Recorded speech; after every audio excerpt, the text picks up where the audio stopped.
ಆ ಬಾಲ್ಯನೇ ಹಾಗೆ. ತುಂಟಾಟ ಅನ್ನೋದಕ್ಕೆ ಮಿತಿನೇ ಇರ್ತಿರ್ಲಿಲ್ಲ. ಮಕ್ಕಳನ್ನೆಲ್ಲ ಸೇರಿಸ್ಕೊಂಡು ಮಕ್ಕಳಾಟ ಆಡ್ತಾ ಇದ್ವಿ. ಎಲ್ಲರನ್ನೂ ಕೂಡ ಹಾಕೊಂಡು ಕಥೆ ಹೇಳೋ ಮಜಾನೇ ಬೇರೆ. ಸಣ್ಣದಾಗಿ ಮನೆ ಕಟ್ಟಿ ಮನೆ ಆಟ ಆಡಿದ್ ನೆನ್ಪಿದ್ಯಾ? ಒಂದೇ ರೂಮಲ್ಲಿ ಹಳೆ ಕಾರ್ಟೂನ್ ನೋಡ್ತಾ ಎಲ್ಲ ಫ್ರೆಂಡ್ಸು ಮಜಾ ಮಾಡಿದ ನೆನಪು ಇನ್ನೂ ಹಾಗೆ ಇದೆ. ತಾತನ್ ಭುಜದ ಮೇಲೆ ಮಾಡ್ತಿದ್ದಿದ್ ಕೀಟ್ಲೆ ಅಂತೂ ಬೆನ್ನೋಗ್ತಿದೆ ಕಂದ ಅಂತ ಹೇಳಿದಾಗ ಬೆನ್ ಮೇಲೆ ಹತ್ತಿ ತಕ ತಕ ಅಂತ ಕುಣಿದ್ ಬಿಡ್ತಿದ್ವಿ. ಒಟ್ಟಿಗೆ ಕಾರ್ಪೆಟ್ ತೊಳಿತಿದ್ವಿ. ರಾತ್ರಿ ಫ್ರೆಂಡ್ಸ್ ಎಲ್ಲ ಸೇರ್ಕೊಂಡು ಗುಮ್ಮನ್ ಕತೆ ಕೇಳ್ತಾ ಹೆದರ್ಕೊಂಡು ಒಬ್ರಿಗೊಬ್ರು ಅಪ್ಕೊಂಡು ಮಲ್ಕೊಂಡ್ಬಿಡ್ತಿದ್ವಿ. ಒಟ್ಟಿಗೆ ಹೂವು ಹಣ್ಣು ಕಲೆಕ್ಟ್ ಮಾಡ್ತಿದ್ವಿ. ಜೋಕಾಲಿಲಿ ತಳ್ಳಿ ಬೀಳಿಸ್ಬಿಟ್ಟು ಗಾಯ ಮಾಡ್ತಿದ್ವಿ. ಬಾಲ್ ಆಟ, ಸ್ಕಿಪ್ಪಿಂಗ್, ರೀಡಿಂಗ್, ಸೈಕ್ಲಿಂಗ್ ಒಂದ ಎರಡ. ಅಮ್ಮ ಅಡಿಗೆ ಮಾಡ್ಬೇಕಾದ್ರೆ ಕದ್ದು ತಿನ್ನೋ ಮಜಾನೇ ಬೇರೆ ಅನ್ನಿ.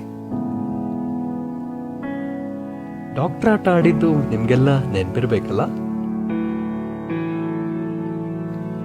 ಅದ್ ಎಷ್ಟು ಸತಿ ಬಿದ್ದು ಎದ್ದು ಮೈಕೈ ಏಟ್ ಮಾಡ್ಕೊಂಡಿದೀವೋ ಲೆಕ್ಕನೇ ಇಲ್ಲ. ಅಪ್ಪ ಕಾರ್ ತೆಗೆದ್ರು ಅಂದ್ರೆ ಝುಯ್ ಅಂತ ಕಾರಲ್ಲಿ ಹೋಗೋ ಮಜಾನೇ ಬೇರೆ. ಮನೆಗೆ ಹೊಸ ಪ್ರಾಣಿ ತಂದ್ರು ಅಂದ್ರೆ ಅದಕ್ ಮಾಡೋ ಕೀಟ್ಲೆ, ಅದ್ರ ಜೊತೆ ಆಡೋ ಆಟ.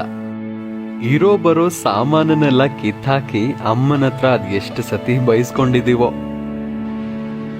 ಆಮೇಲೆ ಅಪ್ಪನ ಜೊತೆ ಅಮ್ಮನ ಜೊತೆ ಆರಾಮಾಗಿ ಓದ್ಕೊಂಡ್ ಬರ್ಕೊಂಡಿರ್ತಿದ್ವಿ.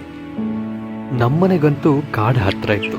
ಒಳಗಡೆ ಹೋಗಿ ಪೊಟರಿನಲ್ಲಿ ಆಟ ಆಡ್ತಿದ್ವಿ. ಬುಗುರಿ ಆಟ ಅಂತೂ ಎಷ್ಟು ಸತಿ ಆಡ್ತಿದ್ವೋ ಲೆಕ್ಕನೇ ಇಲ್ಲ.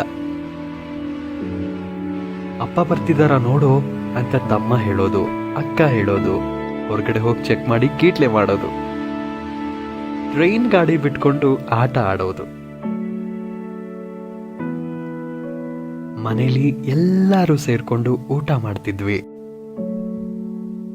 ಅಷ್ಟೇ ಅಲ್ಲ, ಅಮ್ಮ ದೊಡ್ಡಮ್ಮ ಚಿಕ್ಕಮ್ಮ ಏನಾದ್ರೂ ಮಾಡುವಾಗ ಅವ್ರ ಕೆಲಸ ಹಾಳು ಮಾಡಿ ಬಯಸ್ಕೋತಿದ್ದಿದ್ದೇ ಜಾಸ್ತಿ.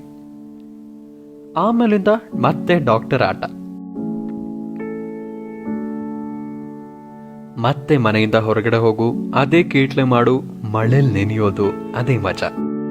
ಈ ಒಂದು ಮುಗ್ಧವಾದ ಬಾಲ್ಯ, ಈ ಆಟಗಳು ನಿಮ್ಮ ಮಕ್ಕಳು ಕೂಡ ಅನುಭವಿಸ್ಬೇಕಲ್ವಾ? ನಮ್ಗಂತೂ ಮತ್ತೆ ಸಿಗೋದಿಲ್ಲ. ಮೊಬೈಲ್ ಕಿತ್ತು ಸೈಡ್ಗಿಡಿ, ಮಕ್ಕಳನ್ನ ಆಟ ಆಡೋದಕ್ಕೆ ಹೊರಗಡೆ ಕಳಿಸಿ.